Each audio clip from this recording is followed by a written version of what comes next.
to the Fit for the Future podcast, which helps you navigate this fast-changing world by bringing you ideas, information, interviews, and insights for being fit for the future. Here's your host, Gihan Pereira. Hello everyone, this is Gihan Pereira. It's early January 2022, so let me start by wishing you Happy New Year. In many parts of the world, this is the time when we start thinking ahead for the next 12 months. And also in many parts of the world, we've had a break over Christmas and the New Year. And here in Australia, it's a big summer break. And it's especially here where I live in Perth, Western Australia, it's really been a heat wave. Over Christmas Day, Boxing Day and the public holidays around that, we've had temperatures in the 40s, more than 40 degrees Celsius. So for us anyway, it's been beach weather, barbecue weather, shorts and thongs weather, and that's going to continue for a bit. And also for many people and organizations, this is a time when we look ahead for the next 12 months and think what 22 is going to have in store for us. I don't necessarily believe that we should be doing this at the start of every year. I mean, what's so special about the 1st of January? We can be looking ahead at any time. But for many people, this is a time where we sometimes just make superficial New Year's resolutions. And sometimes we make some really strong goals for our short-term, medium-term and long-term future. It might also be a time when you can look back and reflect on the year that's been, the couple of years that have been, which have been, of course, very disruptive for many of us and for people all around the world as well. One of the exercises that I do at the end of each year leading into the next year is to look back through my older blog posts and look at things that I can delete, not because they're inaccurate or wrong, but simply because they might not be relevant anymore. And I remember doing this many years ago, maybe about 8 or 9 years ago, when I made a significant change in my business direction. I deleted 600 of my old blog posts from the 5 to 6 years before that. And it's not because they were inaccurate, not because they were wrong, not because I was embarrassed by them, but simply because they didn't serve the direction that I was taking for the future. And I suggest you do the same as well. And today I want to talk a little bit about that, not being constrained by the past when you're setting course for the future. Anyway, I did the same exercise a few weeks ago, leading into the end of 2021. And I look back at old blog posts, old webinar recordings, old podcasts from pre-COVID times. And interestingly, I found that I didn't delete as much as I thought I would. I thought COVID-19 has changed everything and therefore I'd have to delete a lot because so much of that wasn't relevant anymore. It turned out not to be the case. Many of the things that I wrote about 2, 3, 5 years ago are still relevant. It's just that COVID-19 has accelerated some of those trends. And if anything, the things that I deleted were some of the warnings that I was giving 3 years ago, 4 years ago, 5 years ago about disruption in the future. So I used to tell this story about how we take our Cocker Spaniel Jessie for a run in our local park and we let her off the leash and she'd run all around the park, even places where you're supposed to keep your dog on the leash, but there was no way to stop her from doing that. And I used to say, the dogs are off the leash now. Disruption is coming, like it or not. And of course, in 2020 and 2021, we realized that actually happened. So I don't have to tell that story anymore because we all know what it's like to be disrupted by some external force. I used to talk about the importance of becoming more digital because our world is becoming more digital and there's going to be more artificial intelligence and we're going to have more automation. And then, of course, as a result of COVID-19 and wanting to make sure that we had less physical contact, our world did become much more digital. In February 2020, I wrote a blog post a few weeks before COVID-19 came to Australia, and the blog post said, what if offices became illegal? And it was really a thought experiment saying that the office was simply something that we've got used to over the last 200 years, and maybe it didn't have to be the mainstream workplace of the future. And then, of course, a few weeks later, offices did become illegal as a result of the pandemic. So those sort of warnings that I was giving and trying to get people to think a little bit differently, we all know now what it's like to face massive disruption. And as a result of that, we've had to go through this major crisis and then go through a phase of recovery. And then we're going to move into this period of growth. Many people and organizations have already gone through that crisis, recovery, growth sequence, but many others still haven't. And here in Australia, I know the Australian government gets a lot of criticism for the way that it's handled the pandemic, but objectively, if you look at our position globally, we have been one of the most successful countries in managing the COVID-19 pandemic.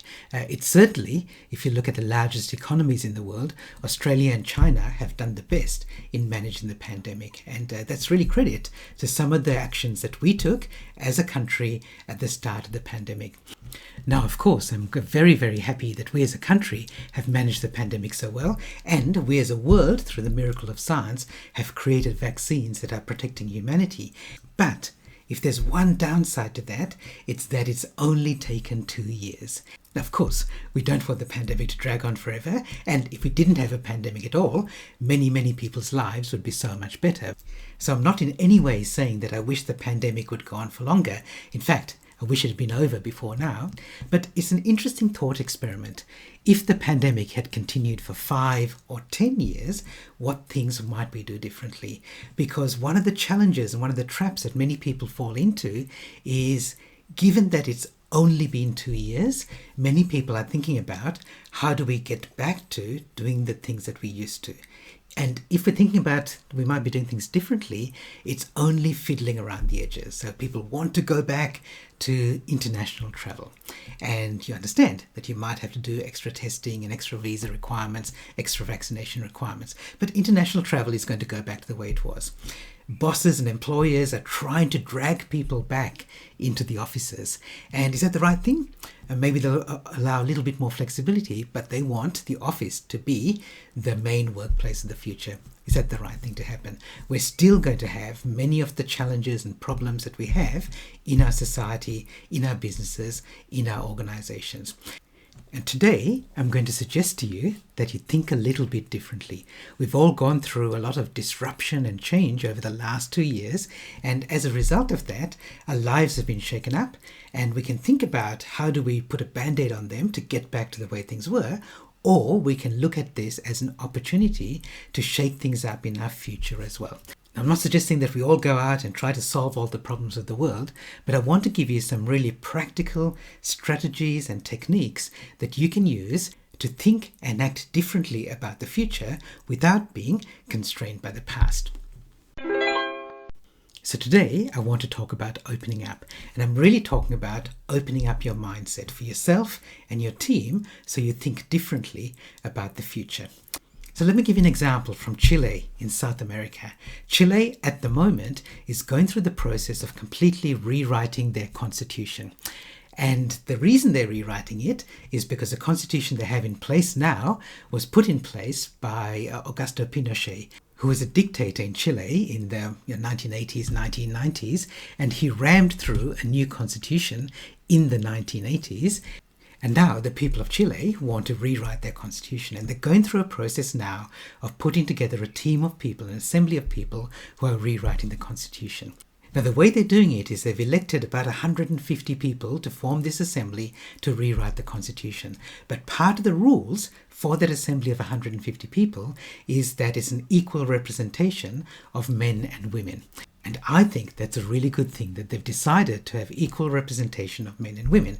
Because of course, if society is made up of roughly equal representation of men and women, doesn't it make sense that we have that same mix of people and backgrounds and lived experiences writing the constitution that's going to govern their country for decades and maybe even centuries in the future? So Chile, if you like, was in that fortunate position that they needed to rewrite their constitution because the previous one was written by a dictator. So it was a crisis, and they were responding to the crisis, and they said, let's throw away the past and let's create what we want in the future without being constrained by that. So I'm suggesting don't wait for that crisis. Open up and don't be constrained as much by the past when you're setting course for the future. Let me give you an example, perhaps from your childhood. Perhaps you believed in Santa Claus and you thought that the Santa at the local shopping centre was real. You thought that he mysteriously delivered gifts on Christmas Eve. You might have even been disappointed or maybe even devastated when you learned the truth. And maybe you might even recall an older sibling laughing at you when you were finally let in on the secret. Now, it's easy now, looking back on that as an adult, to dismiss that belief because you could say, well, I was just a child and now I know better. Now, the danger comes when you stubbornly cling on to other beliefs like that. Just like your belief in Santa Claus, they just aren't true anymore. So it's easy to say, well, now I know the truth. How childish was I to believe that? But there are many other things that you might still believe to be true, but aren't true anymore. And now it's not your siblings who are laughing at you.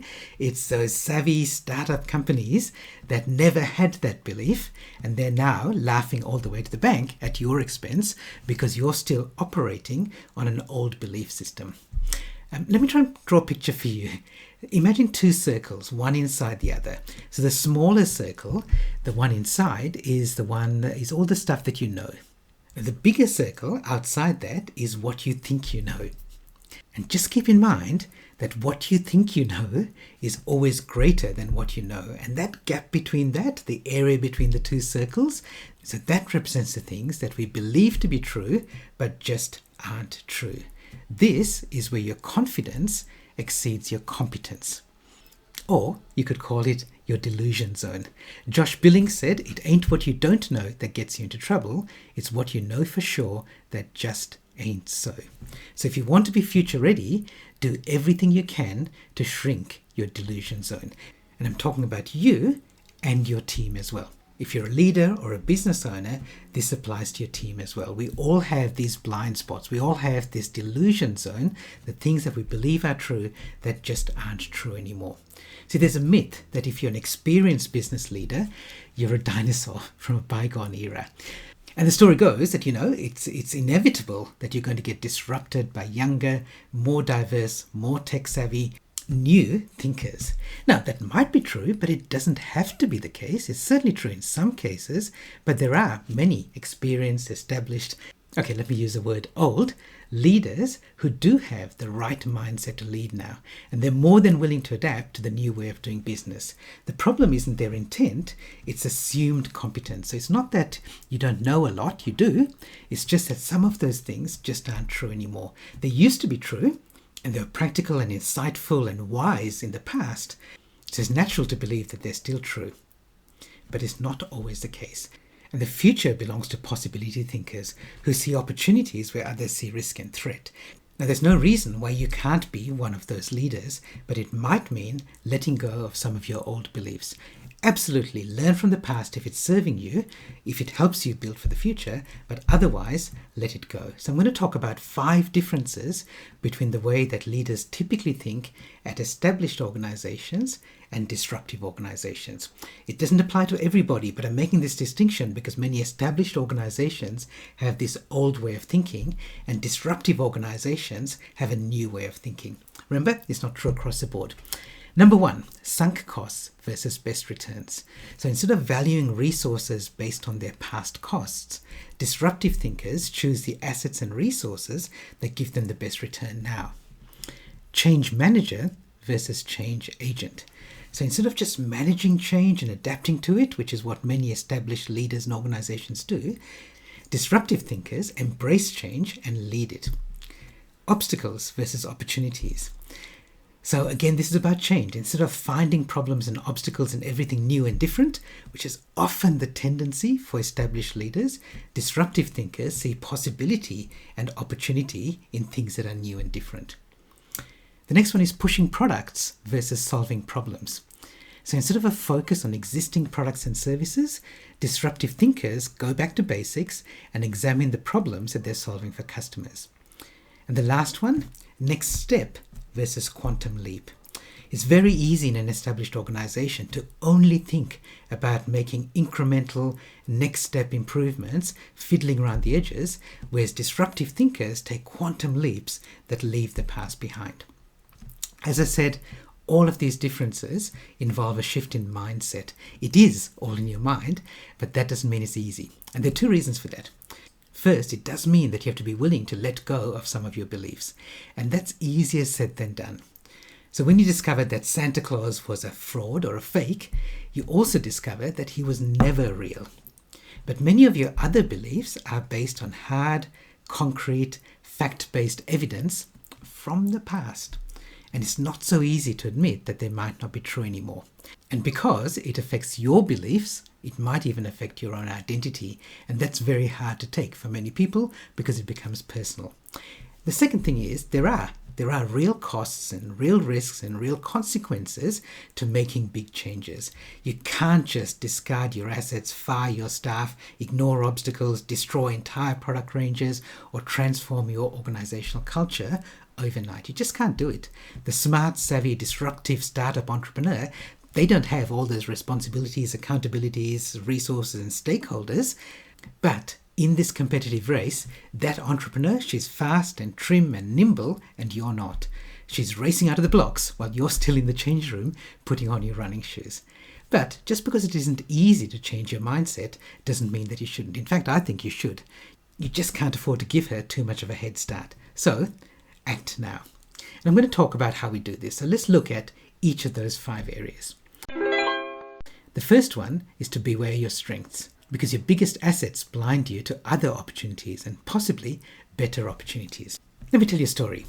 At the start of the 20th century, James Casey, who was a young entrepreneur in Washington in the USA, founded what he called the American Messenger Service. So he was competing with the US Postal Service, which is a government postal service. In Australia, it's equivalent of Australia Post.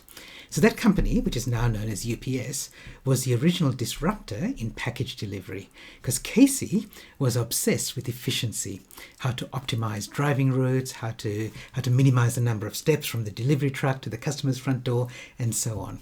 Now, 100 years later, as a package delivery company, UPS was really well positioned to leverage the online retail space. And of course, like most postal services, this business has grown with the rise of online shopping, but it's also suffered lower margins and lost market share to 2 other disruptors. You've probably heard of them.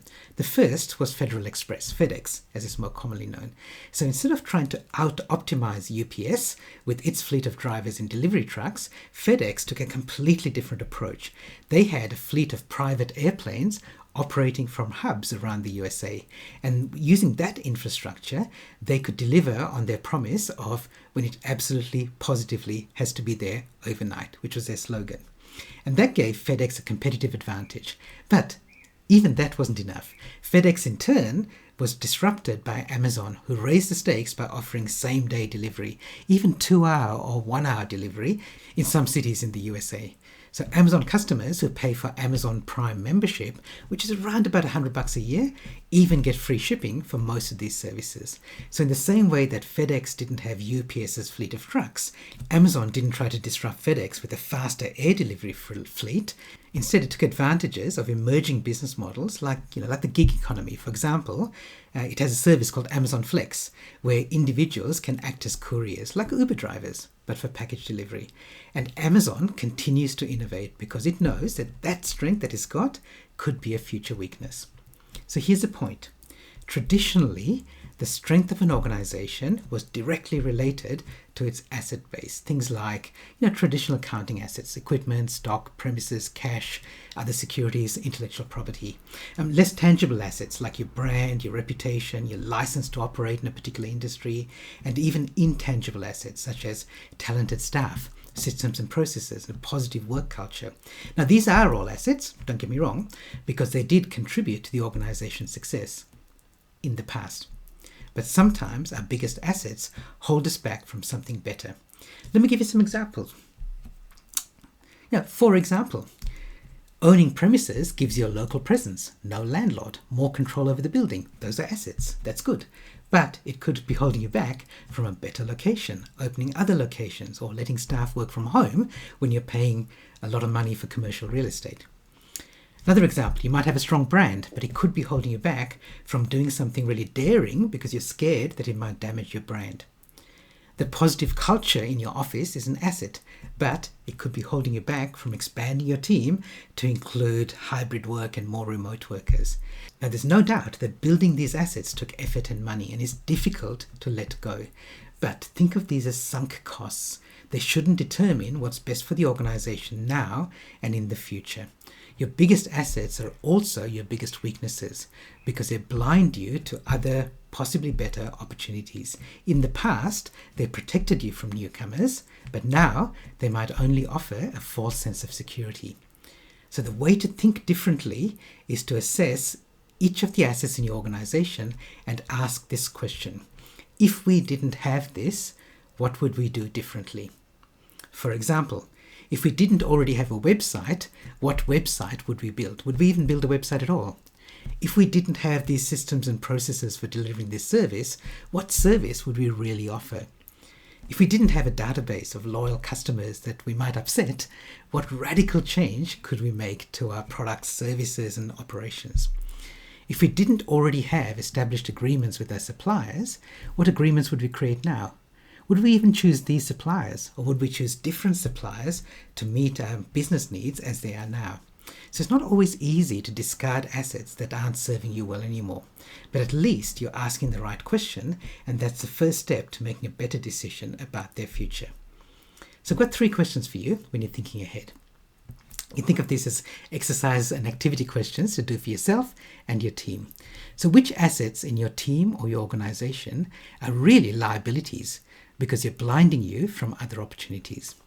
Question 2, if a smart startup company without this asset wanted the same benefit that it provides, what would they do? Third question, what would you do if you didn't care about, let's fill in the blank, affecting the share price, damaging your brand, losing your best people? How else could you achieve the same result? Now you can think of these as hypothetical questions. As I said, you're not going to fire everybody or burn all your assets, but it's useful to get you thinking a little bit differently. Second area, lead the change. So see change as an opportunity to embrace, not a threat to avoid. Let me tell you a story which has a personal touch to it as well. In March 2014, there's a cafe in Terrigal, just north of Sydney, that created a new policy in response to something that was happening in their community. So Luke Proust, who's the manager of the Bella Natural Food Company, that's a cafe, was annoyed because many customers were coming in with their smartphones, which are relatively new at the time, and they were distracted. So when they're placing a coffee order, they were always looking at their phone, and he couldn't take the order. So he said, I like to provide customer service. I like to greet my customers with a smile and have a chat, but it's a bit hard when their attention is all on their phone. So what he decided to do was he started charging customers extra for using their phone when they're placing their order at the counter. He even had a sign. He had a sign on a big post-it note, and he stuck it on the cash register, and he said 50-cent surcharge for being on the phone at the counter. It's rude. Now, he said it was an instant hit with his other customers and with his staff and with the cafe owner, and he reported a strong positive response on their Facebook page. The story even made it into national media. Now, at about the same time, at my local cafe in Perth called Juggler, and it's far busier than the one in Terrigal, the owner, Nino Lavagetta, faced a similar situation, but he took a different approach. Instead of penalising customers for using his phones, he teamed up with the team at Rewardle, which is a startup company, to reward them. So this is a time when the whole idea of coffee loyalty apps were pretty new, and Rewardle was one of the first. So customers downloaded the Rewardle app to their phone, and then they could use their phone as a loyalty card. You could earn points every time you bought a coffee there. You could even load up your phone with money so you didn't have to carry cash around with you, which again was a fairly novel idea at the time. So as you know, these kind of facilities are really common now, but at the time, there was a pretty bold innovation, and Nino was willing to invest the time and money to introduce the technology and educate his customers to use it. So here's my point. Both of those businesses faced the same change in their environment, and they both acted on the change. And both of them considered their actions to be successful, but the two actions were very different, and they demonstrate two very different attitudes to change. In one case, the business owner took action to resist the change and restore the status quo. In the second case, he took action to embrace the change and find opportunity in it. And my point is this, that change is inevitable, and your attitude to change will determine your long-term success. The most successful people see change as an opportunity to embrace, not a threat to avoid. In fact, I reckon you can deal with change in 6 ways. And you think about a situation in your past where you've dealt with change, and we've dealt with a lot of it in the last few years. Which of these 6 things did you do when you were dealing with the change? Number 1 is to ignore the change. You may not even be aware that it's happening. The second thing you can do is avoid the change and hope it'll go away. Of course, this is risky. Sticking your head in the sand and hoping the change will pass you by is rarely a recipe for success. The third thing that you can do is resist the change and try to restore the status quo. That's what Luke Price did in his cafe in Terrigal. Now, this can work, but it tends to leave you vulnerable. The fourth thing that you can do is adapt to the change and try to work around it so it doesn't get in the way. In the cafe example, that might be telling your staff that if somebody's on their phone and they're distracted, you just politely serve the next person in line. The fifth thing you can do, which is what Nino did, is to embrace the change and find a way to take advantage of it. And the last thing that you do, which very few teams and organizations do, is to lead the change by being the person or the organization that creates the change. So then you don't have to respond to it because you created it. So the first three are just coping mechanisms. They're ways to cope with the change and react to it. They can work in the short term, but they still leave you in a weak, vulnerable position for the future. So the people who ignore change, they're the ones who tend to be disengaged at work. They turn up and put in the hours, but they don't really care about the results. They might even be unaware that the world is changing around them. Next are those who avoid change. So they cling on to what used to work and they desperately hope it'll continue to work. And eventually they become cynical and they just go through the motions at work. Those who resist change, they're at least making an effort, but I think it's an effort in the wrong direction. For example, the manager of that cafe in Terrigal, he clearly saw the change and chose to do something about it, but his actions were just about going back to the good old days. Now, the next three approaches to change, adapting to it, embracing it, and leading it, are much healthier and much more positive for the future. So if you want to be resilient, adapt to change, find ways to manage it effectively. Even better, embrace change and see it as a source of new opportunities. And look, if you want to be truly innovative, lead the change. So you're at the forefront of change and everybody else is following in your trail. Okay, here are my three questions for you to think about for yourself and your team. Number one, think about a situation in your life, a recent situation where you had to deal with change. What approach did you take? Which of those 6 things did you do? And how could you have dealt with it differently? Was there a better approach you could have taken? Question 2. What do you need to do now to ensure that you and your team deal with change differently in the future? And question 3. What's your team's culture in dealing with change? And if it's not forward-looking, so if you're trying to go back to the status quo or even worse, what can you do about it? The next thing to do is to think possible. So look for opportunity and possibility rather than threat or risk in every situation. Let me tell you a story. This goes back to 2017. On the 20th of September, Hurricane Maria hit Puerto Rico and wreaked havoc in its trail. So most of the island, they lost electricity, mobile phone cell towers were destroyed, so communication became difficult, and emergency services struggled to provide assistance. Now, in the midst of all this devastation, there was a restaurant owner and chef, Jose Andres, who went to Puerto Rico with a simple goal. His goal was this: feed the hungry. And he tells his story in a TED Talk. And in the talk, he describes how, despite all the problems and the crippling infrastructure problems he faced, he mobilized the chefs of Puerto Rico to provide food for the people. And as he describes it, he says, "We began feeding the people of Puerto Rico on a Monday. We served 1,000 meals. By the next Sunday, we were doing 25,000. And it didn't stop there. The request for help grew from 25,000 a day to 50,000 and eventually almost 70,000 meals a day. And he didn't plan for it, but without planning for it, Jose Andres was in charge of the biggest restaurant in the world. And a month later, with the help of more than 7,000 volunteers working in 18 kitchens, he and his team had served more than 2 million meals. In a disaster zone, in the middle of the worst recorded natural disaster to ever strike Puerto Rico, where emergency services were struggling to cope with the devastation and politicians were arguing over whether Puerto Ricans deserved as much help as other Americans, Jose Andres and his team made a real difference. And it wasn't just accomplished by one person. He wasn't a lone hero. And he freely acknowledges the support of all the people that he enlisted in the cause. In fact, he praises their own desire to make a difference. He said, "I began calling all the chefs of Puerto Rico and everybody was like, yeah, let's not plan, let's not meet, let's start cooking." Together, they made a difference because Jose Andres was a possibility thinker. Where other people only saw the problems, he saw possibility. And where others saw risk, he saw opportunity. And here's my point. Create a habit of possibility thinking. Practice thinking about what's possible rather than what could go wrong. Now, possibility thinking lies on a spectrum. So at one end, it's the impossible mindset, where you only ever see problems, threats, and risks, and that's not very useful. But I must say that at the other end is not very useful either. That's the inevitable mindset, where you're only reactive to change and you resign yourself to whatever it brings. But the truth is that life rarely operates at either extreme. The real gold lies in the infinite array of possibilities beyond the impossible and the inevitable. Let me tell you about an experiment that I did. About 7 or 8 years ago, when not many people had heard about self-driving cars, I was thinking about how would people respond to them. And this was in the days when Google was one of the early pioneers in this area, and I had a photograph of one of Google's early models of a self-driving car. And I used to take that around on my phone and show it to people.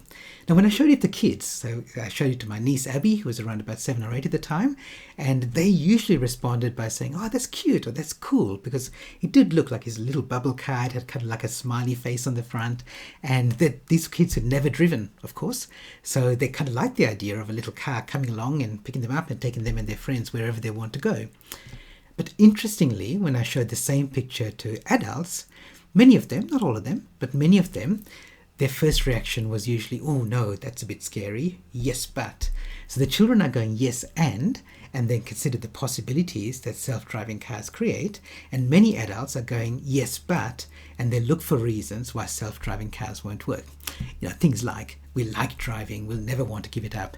Self-driving cars will never be as safe as human drivers. What if a self-driving car gets a mind of its own and kidnaps my kids when taking them to school, or gets hacked by somebody?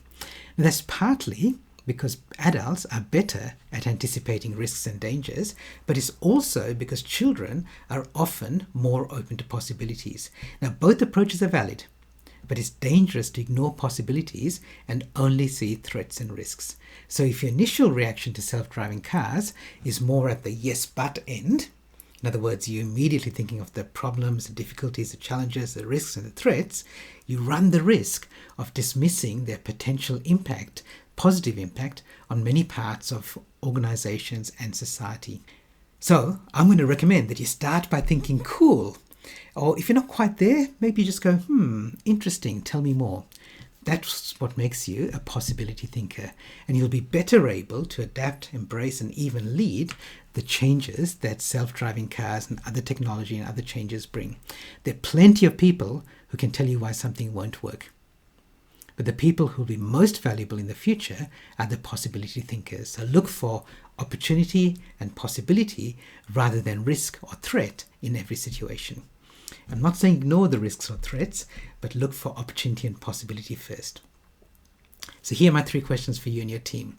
Number 1, what new things, technology, trends, social changes have you already identified as opportunities? Number 2, what new things have you identified as threats or risks? And you may have. What possibilities do they offer as well? And number 3, what other new things have you not considered at all that could offer possibilities for you? Okay, the next area, solve their problems. Understand the real problems that you're really solving for real customers. I remember reading a book in the 1980s from a customer service expert, Carl Albrecht, and he said, if you're not serving the customer, you'd better be serving somebody who is. Let me tell you another story.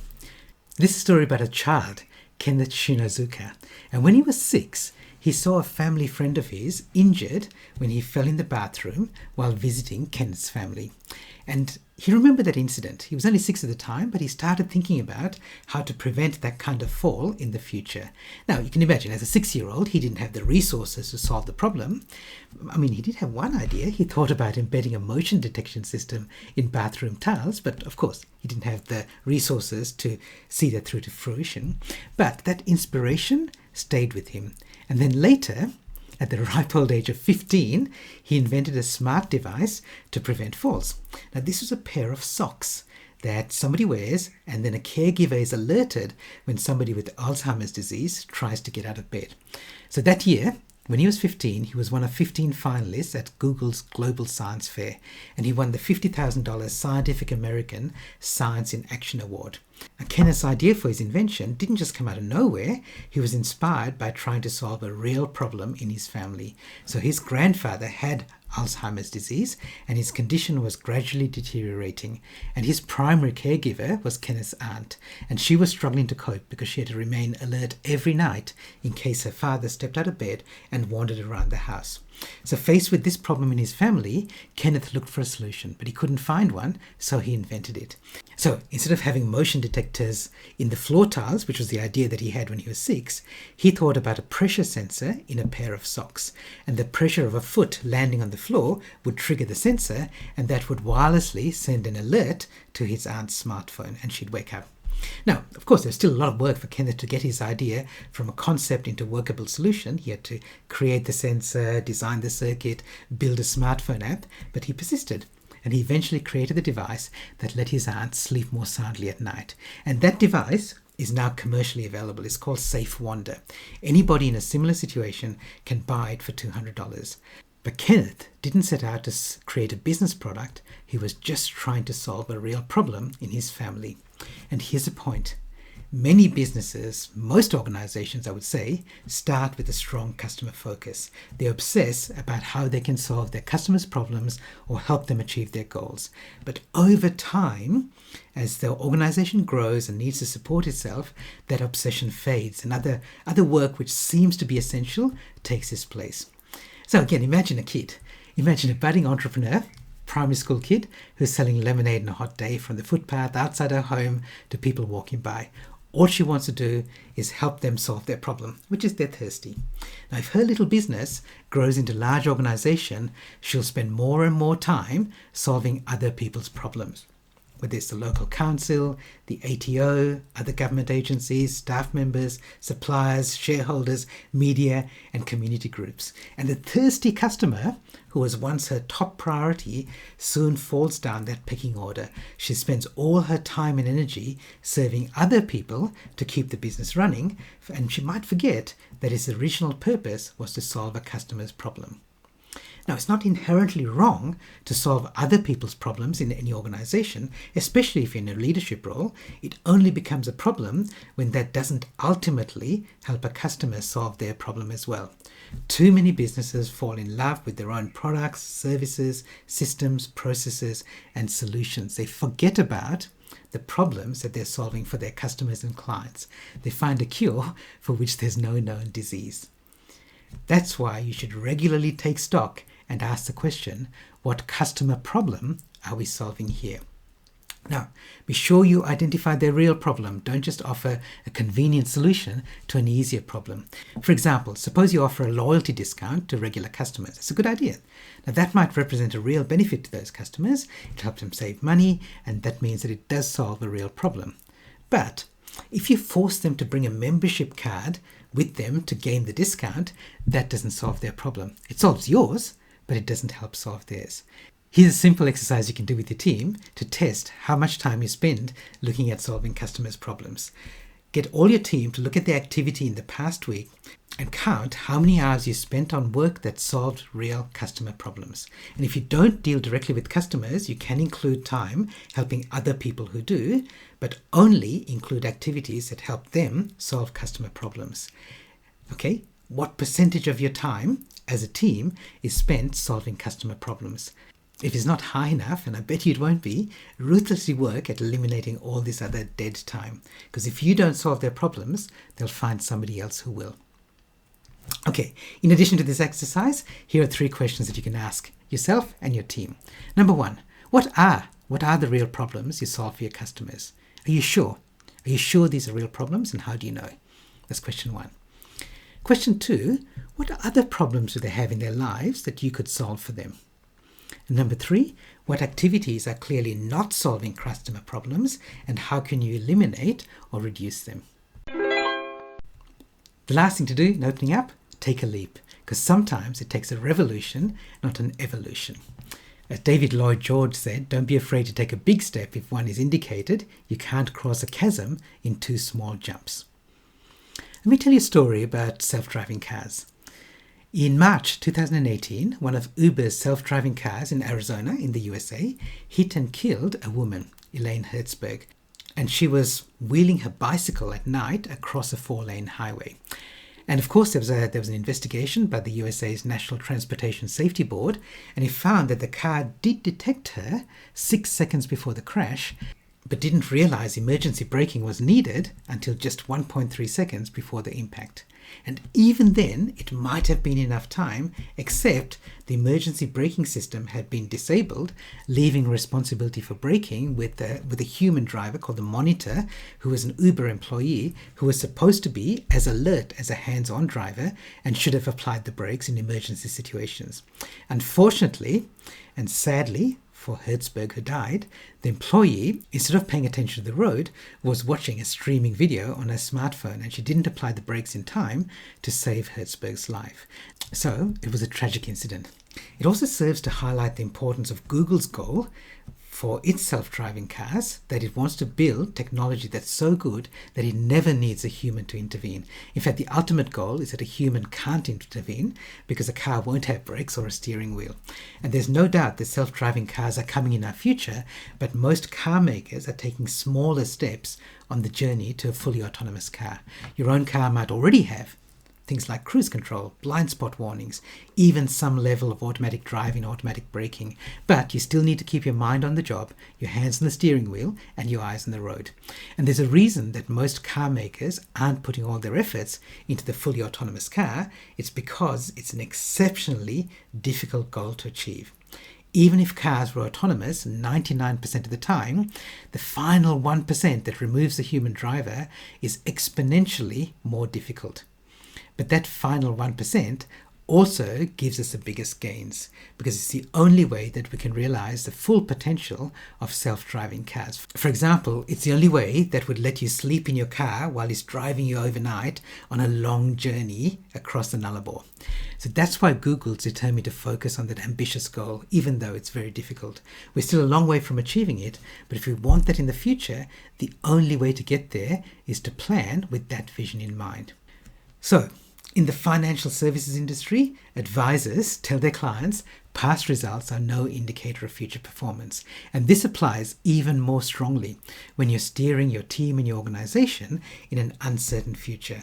It's only natural to base your outlook on the present and even the past, but you can't always get there from here. So evolution works in the natural world, but it takes a long time.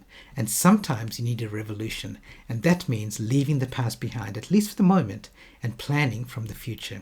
Because your future success might come from taking quantum leaps, in the true sense of the word quantum. So many people think that a quantum leap is a big leap, but in fact, a quantum is the smallest indivisible amount of something in an interaction. So in the world of subatomic particles, a quantum leap is tiny, but it's a leap from point A to point B. It's a single jump without anything in between. It's like being at point A and you suddenly appear at point B without taking any steps in between. Now, this is very different from my experience in the physical world. If you want to go from A to B, you can get there from foot at a steady speed, which is linear, and you can get there in a car, which can accelerate past us at increasing speed, but there's nothing that can get us from A to B instantly. But this limitation doesn't apply to the ideas in your head. You can imagine things that don't exist now, and you can plan for a future that seems impossible right now. Sam Scilacci is the CEO of Box.com, which is like a competitor to Dropbox. He said about seemingly impossible ideas, if 80% think it's the dumbest idea ever and should die in a fire, and 20% think it's the best thing they've ever seen, you've probably got something. Now, this kind of thinking really requires a different way of thinking. It's not easy to break out of the old mindset. So I'll give you some examples. So most businesses try to be slightly better than their competitors, but the most innovative companies break free from the pack by carving out a completely new market space. Most employees, when they ask for a pay rise, they're asking for a percentage increase on their current salary. Instead, they could create massive value for the organization and ask for a salary that's aligned with that value, regardless of their current salary, their past salary, or what their colleagues are being paid. Most people who are promoted to CEO from an operational role expect it to be just like a more senior version of their previous role, and they're shocked. They're shocked to discover that it brings a completely new focus. So they're now thinking about external stakeholders like shareholders and investors, the media, and the government. Okay, my 3 questions for you. Number 1, Where are you playing small? Where you're only thinking of small incremental steps rather than a quantum leap with your team, with your organization, with your industry, even with yourself? Question 2, what impossible quantum leap would transform your entire industry and the way that it serves customers? Number 3, what quantum leap from outside your industry would transform every business within your industry? So we've come to the end of this. There are 5 things that we talked about in terms of opening up your mindset for yourself and your team. Let me quickly summarize them for you. Number 1 is about sunk costs versus best returns. Don't hold on to your assets just because you've invested a lot of time in them. Only keep those that give you the best return now. Change manager versus change agent. Be a change agent who sees change as a normal part of life and embrace or lead change whenever you see something new or different. Obstacles versus opportunities. Look for possibility and opportunity in everything new so you can leverage it to add value. Pushing products versus solving problems. Go back to basics and understand the problems that you really solve for your customers. And next step versus quantum leap. Be willing to take quantum leaps that go further than just building on where you are now. As I said, this mindset comes naturally for disruptive thinkers. It might not be so natural for you, but it's an important shift to make to be fit for the future. I hope you enjoyed that and found something valuable for your personal and your professional life. And if you did get some value from it, please share the love by reviewing and rating it in the place that you get your podcasts. That really does help to promote it to other people as well. And if you want to engage with me to go deeper with these ideas, let's talk. Especially now as we're all trying to navigate and lead our way through this time of great uncertainty, it's more important than ever before to be able to offer clarity and confidence so that we can really be fit for the future. I offer conference keynote presentations, both online and in person, workshops and masterclasses, mentoring and coaching. And you can find out more at gihanperera.com. And while you're there, you can also find my blog, my newsletter, more episodes from this podcast, and some public online presentations. And these are all designed to help you leverage the potential of your organization, your team, and of course yourself as well. Stay safe and healthy, and I'll see you in the future. This is Gihan Perera. Bye for now. For show notes, past episodes, and more, visit gihanperera.com. And remember, great minds don't think alike.